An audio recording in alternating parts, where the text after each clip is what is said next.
तर मतदारसंघातील कामांसाठी मुंडेंनी शहांची भेट घेतली। धनंजय मुंडे आणि अमित शहा यांच्या भेटीवरती अजित पवार यांनी ही प्रतिक्रिया दिली आहे। मंत्रिपदाचा निर्णय मुख्यमंत्र्यांच्या हातात आहे। मुंडेंच्या मंत्रिपदाबाबत अजित पवार यांनी हे भाष्य केलंय।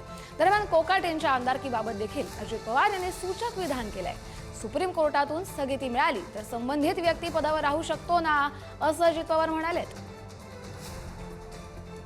धनंजय मुंडे त्यांच्या 2 कामाच्या करता मलाही त्यांनी फोन करून सांगितलं की दादा एक काम कारखान्याचं होतं आणि अजून एक त्यांचं दुसरं काम होतं।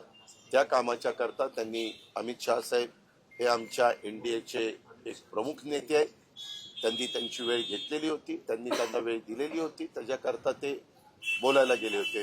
ह्या सगळ्याच्या संदर्भातला अधिकार हा राज्याचे प्रमुख या नात्याने मुख्यमंत्री महोदयांचा असतो की नाही।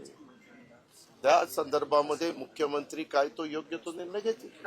आता मागे काही बाबतीमध्ये काही घटना घडल्यानंतर सुप्रीम कोर्टाने ह्याला स्थगिती दिल्यानंतर जर एखाद्याला अपात्र केलं तरी सुप्रीम कोर्टाच्या निर्णयानुसार त्यांना पुन्हा पात्र ठरून ते त्या पदावर राहू शकतात, अशी उदाहरणं देशामध्ये घडलेली आहेत।